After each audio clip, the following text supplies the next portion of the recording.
Hello everyone, my name is Pratik Karan और आज हम पढ़ने वाले हैं व्हीटस्टोन ब्रिज। तो ये एक ऐसा नेटवर्क होता है जो कि इजीली सॉल्वेबल नहीं होता है, क्योंकि यहाँ पे कोई भी दो रेसिस्टर्स आप देख लो वो ना ही आपको सीरीज में दिखाई देंगे ना ही आपको पैरेलल में दिखाई देंगे। तो इसको सॉल्व करने के फंडे थोड़े से अलग होते हैं और ये एक स्पेशल कंडीशन पे ही सॉल्वेबल बनता है। मैं इसको डिस्कस करता हूँ स्टेप बाय स्टेप।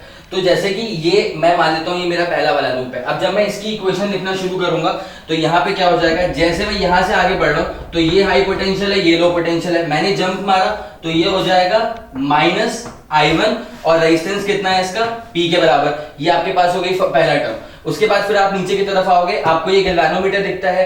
ये G गैल्वेनोमीटर को रिप्रेजेंट भी कर रहा है और गैल्वेनोमीटर के इंटरनल रेजिस्टेंस को भी रिप्रेजेंट कर रहा है। तो जैसे आप इसमें देखो करंट ऊपर से नीचे आ रहा है तो ये हाई पोटेंशियल है, ये लो पोटेंशियल है। आप हमेशा इक्वेशन लिखते हो डिवाइस को जंप करने के बाद। डिवाइस को जंप करोगे माइनस पोटेंशियल पे आ जाओगे।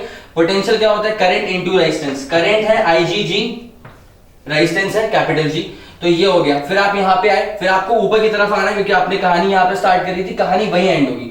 तो करंट ऐसे निकल गया, मतलब ये हाई था और ये लो था। अब आप ऊपर की तरफ जा रहे हो तो आप डिवाइस को देख करके जंप करोगे। जैसे आप जंप करोगे तो गिरोगे हाई पोटेंशियल पे। तो हाई का मतलब होता है प्लस और पोटेंशियल है करंट इंटू रेजिस्टेंस। तो I minus I1 into resistance कितना है R। काम तुम्हारा खत्म हो चुका है, इक्वल टू 0 कर दिया। ठीक है।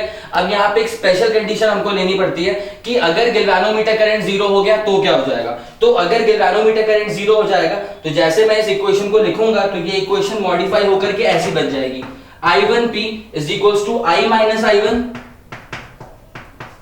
Into R। इसमें मैंने उसको शिफ्ट करके माइनस कॉमन लेके काट दिया। ये मेरे पास लूप 1 की इक्वेशन बन गई है। अब हम देखते हैं लूप 2 पे। तो अगर हम लूप 2 की इक्वेशंस पे फोकस करेंगे तो कहीं से भी आप स्टार्ट कर दो। आप ऐसे नीचे आ रहे थे, हाई से लो जंप करोगे तो लो। पोटेंशियल क्या होता है, करंट इनटू रेजिस्टेंस। तो I1 minus IG into resistance है इसका Q के बराबर। उसके बाद आप नीचे की तरफ जाओगे तो ये हाई था, ये लो था। तो फिर जैसे आप इसको जंप करोगे तो आप गिरोगे हाई पोटेंशियल पे। तो हाई मतलब प्लस और पोटेंशियल होता है करंट इनटू रेजिस्टेंस। तो I minus I1 plus IG into resistance कितना है उसका S के बराबर है। तो S लिख दो, कोई दिक्कत नहीं है। यहाँ पे आ गए, फिर आपको आखिरकार ऊपर जाके खत्म करनी है कहानी। तो जैसे आप ऊपर जाओगे, डिवाइस दिखा, जंप करोगे, गिरोगे हाई पोटेंशियल पे। तो हाई का मतलब होता है प्लस, पोटेंशियल होता है करंट इनटू रेजिस्टेंस। तो IG इंटू G। काम खत्म हो गया, इक्वल टू 0 कर दो। स्पेशल असम्पशन लेना हमको ये पड़ता है कि अगर गैल्वेनोमीटर करंट 0 है तो क्या हो जाएगा। IG की वैल्यू 0 पुट करोगे, ये टर्म तुम्हारा पूरा 0 हो चुका है। इसको वहां शिफ्ट कर दो, ये तुम्हारे पास अभी इक्वेशन आ जाएगी। माइनस से माइनस कॉमन लेके काट देना। तो उसके बाद जैसे ये कट गया, ये तुम्हारे पास बन गई सेकंड इक्वेशन।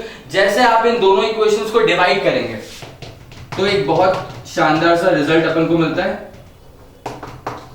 जैसे हम इसको डिवाइड करेंगे तो I1P अपॉन I1Q, तो ये P अपॉन Q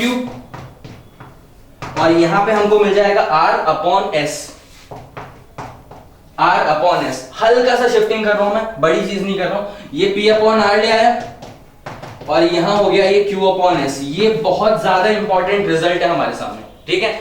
ये जो P अपॉन R है ना, ये P अपॉन R तुम्हारे पास दरअसल लेफ्ट आर्म रेशियो है। लेफ्ट आर्म रेशियो किसका लेफ्ट आर्म, गैल्वेनोमीटर का लेफ्ट आर्म। ये गैल्वेनोमीटर के लेफ्ट साइड का रेशियो है P अपॉन R। और ये जो Q अपॉन S है ये गैल्वेनोमीटर के राइट आर्म का रेशियो है, राइट आर्म रेशियो। तो अब इसमें लगाते हैं अपन रिवर्स मैकेनिज्म। ठीक है, रिवर्स इंजीनियरिंग। यहां पे हमने ऐसा माना था कि अगर गैल्वेनोमीटर करंट 0 होगा तो फिर तुम्हारे गैल्वेनोमीटर का लेफ्ट आर्म का रेशियो और राइट आर्म का रेशियो बराबर हो जाएगा। अब इसको रिवर्स लगा दो कि अगर तुम इंटेंशनली ऐसा कर देते हो कि समहाउ ऐसा व्हीटस्टोन ब्रिज बनाते हो जिसमें तुम इंटेंशनली लेफ्ट आर्म का रेशियो राइट आर्म के रेशियो के बराबर कर देते हो तो फिर वहां पे गैल्वेनोमीटर करंट 0 हो जाएगा। अगर गैल्वेनोमीटर करंट 0 हो गया मतलब ये सेंट्रल ब्रांच में करंट नहीं है। अब अगर सेंट्रल ब्रांच में करंट नहीं है तो फिर ये सर्किट जो है वो सॉल्वेबल हो जाएगा, क्योंकि ये P और Q हो जाएंगे सीरीज में, R और S हो जाएंगे तुम्हारे पास सीरीज में, अल्टीमेट वो हो जाएगा पैरेलल। तो फिर यहाँ पे फंडा ये है कि ये सर्किट पहले सॉल्वेबल नहीं था, लेकिन ये असम्पशन लेने के बाद कि लेफ्ट आर्म का रेशियो राइट आर्म के रेशियो के बराबर है, सेंट्रल ब्रांच कट गया और अब ये सर्किट सॉल्वेबल हो गया। Thank you.